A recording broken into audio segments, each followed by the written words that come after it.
Welcome to rhythm of learning. ഇന്ന് നമ്മൾ പഠിക്കാൻ പോകുന്നത് ഇന്ത്യൻ സംസ്ഥാനങ്ങളിൽ ഒന്നായ ഛത്തീസ്ഗഡ് ആണ്. ഛത്തീസ്ഗഡ് നിലവിൽ വന്നത് 2000 നവംബർ 1-നാണ്. 2000 നവംബർ 1 മധ്യപ്രദേശിനെ വിഭജിച്ച് രൂപം കൊണ്ട ഇന്ത്യൻ സംസ്ഥാനമാണ് ഛത്തീസ്ഗഡ്. 2000 നവംബർ 1 മധ്യപ്രദേശ് സംസ്ഥാനത്തെ വിഭജിച്ചാണ് ഛത്തീസ്ഗഡ് രൂപം കൊള്ളുന്നത്. 36 കോട്ടകൾ എന്നാണ് ഛത്തീസ്ഗഡ് എന്ന പേരിന്റെ അർത്ഥം. അപ്പൊ 36 കോട്ടകൾ എന്ന പേരിന് അർത്ഥം വരുന്ന ഇന്ത്യൻ സംസ്ഥാനം ഏതാന്ന് ചോദിച്ചു കഴിഞ്ഞാലും ഛത്തീസ്ഗഡ് തന്നെ പറയാം കേട്ടോ. ഛത്തീസ്ഗഡിന്റെ തലസ്ഥാനം റായ്പൂരാണ്. ഛത്തീസ്ഗഡിന്റെ സംസ്ഥാന മൃഗം ചോദിക്കുകയാണെങ്കിൽ നമ്മൾ കാട്ടെരുമ എന്നാ പറയാ. വൃക്ഷം സാൽ വൃക്ഷാണ്. അതുപോലെ തന്നെ ഛത്തീസ്ഗഡിന്റെ സംസ്ഥാന പക്ഷി ഹിൽമൈന. അപ്പൊ ഹിൽമൈന സംസ്ഥാന പക്ഷി, സാൽ വൃക്ഷമാണ് സംസ്ഥാന വൃക്ഷം, കാട്ടെരുമയാണ് സംസ്ഥാന മൃഗം. ഹൈക്കോടതി ബിലാസ്പൂരാണ്. ഛത്തീസ്ഗഡിന്റെ ഹൈക്കോടതി ബിലാസ്പൂരാണ് കേട്ടോ. അതുപോലെ ദക്ഷിണ കോസലം, ദണ്ഡകാരണ്യം, ഈ പേരുകളിലൊക്കെ ഛത്തീസ്ഗഡ് അറിയപ്പെടും. അപ്പൊ ഛത്തീസ്ഗഡിന്റെ മറ്റു പേരുകളാണ് ദക്ഷിണ കോസലം, ദണ്ഡകാരണ്യം എന്നൊക്കെ അറിയപ്പെടുന്നു. ഇനി മധ്യ ഇന്ത്യയുടെ നെൽപാത്രം എന്നറിയപ്പെടുന്ന ഇന്ത്യൻ സംസ്ഥാനവും ഛത്തീസ്ഗഡ് ആണ്.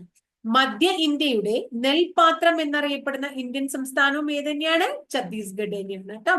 ഇനി നമുക്ക് കൊറിയ അറിയാം അല്ലെ. കൊറിയ എന്ന് പറയുന്ന സ്ഥലം നമുക്കറിയാം. അപ്പൊ കൊറിയയുടെ പ്രത്യേകത, കൊറിയ എന്ന് പറയുന്ന രാജ്യത്തെ കുറിച്ച് നമ്മൾ കേട്ടിട്ടുണ്ട്. പക്ഷെ കൊറിയ എന്ന് പറയുന്ന ജില്ലയുള്ള ഇന്ത്യൻ സംസ്ഥാനം ഛത്തീസ്ഗഡ് ആണ്. അപ്പൊ ഛത്തീസ്ഗഡില് കൊറിയ എന്ന് പറയുന്ന ഒരു ജില്ലയുണ്ട് അത്രേ. ഇന്ത്യയിൽ ആദ്യമായിട്ട് ഭിന്നലിംഗ വിഭാഗത്തിൽപ്പെട്ടവരെ പോലീസ് സേനയിൽ പ്രവേശിക്കാൻ തീരുമാനിച്ച സംസ്ഥാനം ഛത്തീസ്ഗഡ് ആണ്. അപ്പൊ ഭിന്നലിംഗ വിഭാഗത്തിലുള്ളവർക്ക് പോലീസ് സേനയിൽ ഉൾപ്പെടുത്താൻ ഒരു തീരുമാനമെടുത്ത ഇന്ത്യൻ സംസ്ഥാനം ഏതാണ്? ഛത്തീസ്ഗഡ് ആണ്. ഛത്തീസ്ഗഡുമായിട്ട് ബന്ധപ്പെട്ട് പറയുമ്പോൾ അവിടുത്തെ പ്രധാനപ്പെട്ട വന്യജീവി സങ്കേതങ്ങളാണ് Sitanadi, Sitanadi wild life sanctuary, Barnawapara, ഏതാണ്? Barnawapara wild life sanctuary, Achanakmar wild life sanctuary. എന്താണ് അജനക്മാർ?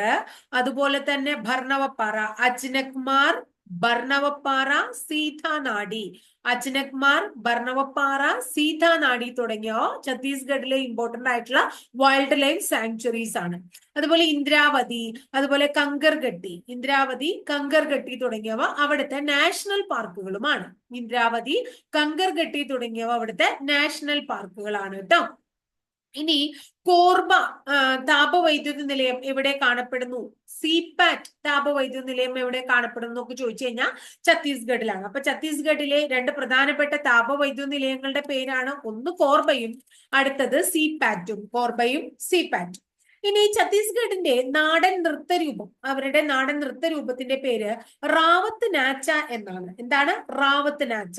അപ്പൊ റാവത്ത് നാച്ച എന്ന് പറയുന്ന ഒരു നൃത്തരൂപം പ്രസിദ്ധമായിട്ടുള്ള സ്ഥലമാണ് ഛത്തീസ്ഗഡ്. അതുപോലെ അവിടുത്തെ പ്രധാനപ്പെട്ട ആഘോഷം ഗോൻച. ഗോൻച എന്ന ഉത്സവം അല്ലെങ്കിൽ ആഘോഷം നടക്കുന്നതും ഛത്തീസ്ഗഡിലാണ്.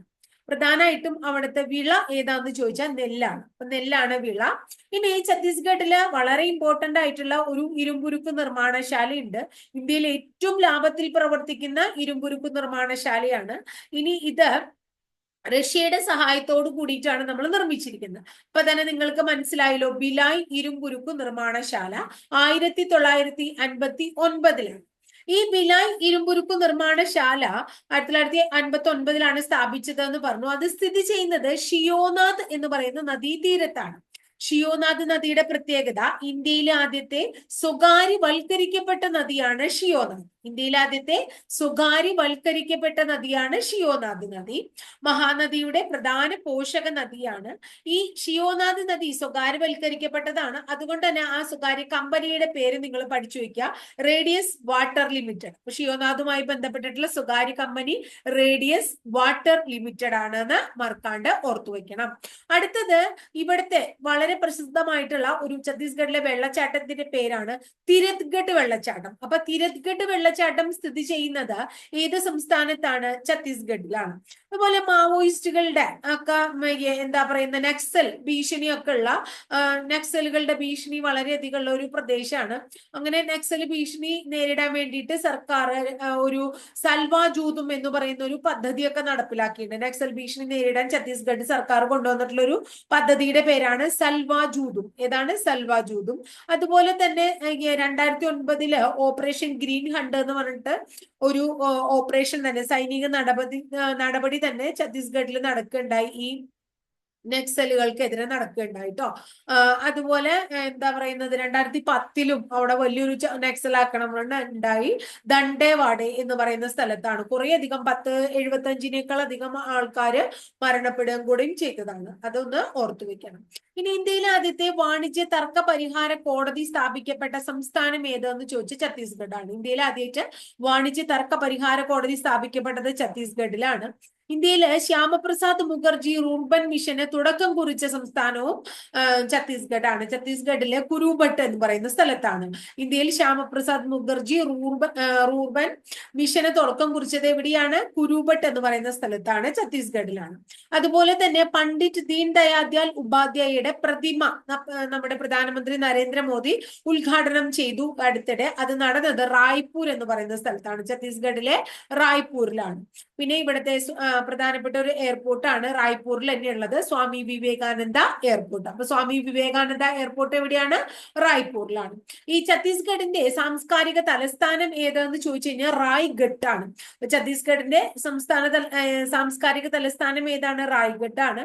ഇനി നമ്മള് എല്ലാവരും ചോദിച്ച് കണ്ടിട്ടുള്ള ഒരു ചോദ്യമാണ്, IAS-കാരനായി ഇന്ത്യയിലെ ആദ്യത്തെ മുഖ്യമന്ത്രി ആരാണ്? അജിത് ജോഗിയാണ്. അദ്ദേഹം ഛത്തീസ്ഗഡിന്റെ ആദ്യത്തെ മുഖ്യമന്ത്രിയാണ്. അപ്പൊ ഛത്തീസ്ഗഡിന്റെ ആദ്യത്തെ മുഖ്യമന്ത്രി അജിത് ജോഗിയാണ്. IAS-കാരനായിട്ടുള്ള ആദ്യത്തെ മുഖ്യമന്ത്രിയാണ്. അപ്പൊ അത് ഓർക്കുക. അതുപോലെ തന്നെ ഛത്തീസ്ഗഡിലെ പ്രധാനപ്പെട്ട ഒരു കടുവാ സംരക്ഷണ കേന്ദ്രത്തിന്റെ പേരാണ് ഇന്ദ്രാവതി കടുവാ സംരക്ഷണ കേന്ദ്രം. ഏതാണ്? ഇന്ദ്രാവതി കടുവാ സംരക്ഷണ കേന്ദ്രം. അപ്പൊ ഇത്രയാണ് എന്താ പറയാ, ഇന്ദ്രാവതി എന്ന് പറഞ്ഞിട്ടുള്ള ഒരു നദി ഛത്തീസ്ഗഡിലൂടെ ഒഴുകുന്നതാണ്. ഇന്ദ്രാവതി മാത്രമല്ല കേട്ടോ, ഗോദാവരി ഉണ്ട്, മഹാനദി ഉണ്ട്, ശബരി ഉണ്ട്, സോൺ നദി ഉണ്ട്. ഇതൊക്കെ ഛത്തീസ്ഗഡിലൂടെ ഒഴുകുന്ന നദിയാണ്. അപ്പൊ ഇത്രയാണ് ഇന്ന് ഛത്തീസ്ഗഡ് എന്ന് പറയുന്ന ആ സംസ്ഥാനത്തെ കുറിച്ച് പഠിക്കണം. അത്ര അധികം ഒന്നും നമുക്ക് പഠിക്കാനില്ല, കുറച്ചേ ഉള്ളൂ. അപ്പൊ ഇത്രയും, അതായത് സ്റ്റേറ്റ് പഠിക്കുമ്പോൾ ഇന്ത്യയിലെ ഓരോരോ സ്റ്റേറ്റുകൾ പഠിക്കുമ്പോൾ കേരള സംസ്ഥാനത്തിലെ ജില്ലകൾ പഠിക്കണ പോലെ അത്രയും ഡീപ്പായിട്ട് പഠിക്കണ്ട. ഈ നിലയ്ക്ക് പഠിച്ചു പോയാൽ മതി. പിന്നെ നമ്മുടെ ഇന്ത്യ ഫാക്സിൽ ഓരോരോ കാര്യങ്ങളും പിന്നെ ഹിസ്റ്ററിയും ഒക്കെ പഠിച്ചു തീരുമ്പോൾ തന്നെ എന്താ പറയുന്നത്, സ്റ്റേറ്റ്സ് നമുക്ക് അങ്ങനെ കംപ്ലീറ്റ് ആവും. അല്ലെങ്കിൽ സ്റ്റേറ്റ് ഒരു ദിവസം 1 മണിക്കൂർ പറഞ്ഞാലും നമുക്ക് തീരില്ല. അപ്പൊ അതാണ് ഇന്നത്തെ ക്ലാസ്സിലെ ഛത്തീസ്ഗഡിനെ കുറിച്ച് ഇത്രയും പറയാനുള്ളൂ. ക്ലാസ് ഇഷ്ടമായിച്ചാൽ തീർച്ചയായിട്ടും ഒന്ന് ലൈക്ക് ചെയ്യുക. കൂടാതെ ഇഷ്ടപ്പെട്ട ക്ലാസ്സുകൾ കൂട്ടുകാർക്ക് ഷെയർ ചെയ്ത് കൊടുക്കും. ആദ്യമായിട്ട് ചാനൽ കാണുന്ന കുട്ടികൾ ചാനൽ ഒന്ന് സബ്സ്ക്രൈബ് ചെയ്യുക കൂടെ ചെയ്യാം കേട്ടോ. അടുത്ത ദിവസം വളരെ നല്ലൊരു ടോപ്പിക്കുമായി നമുക്ക് വീണ്ടും കാണാം കേട്ടോ.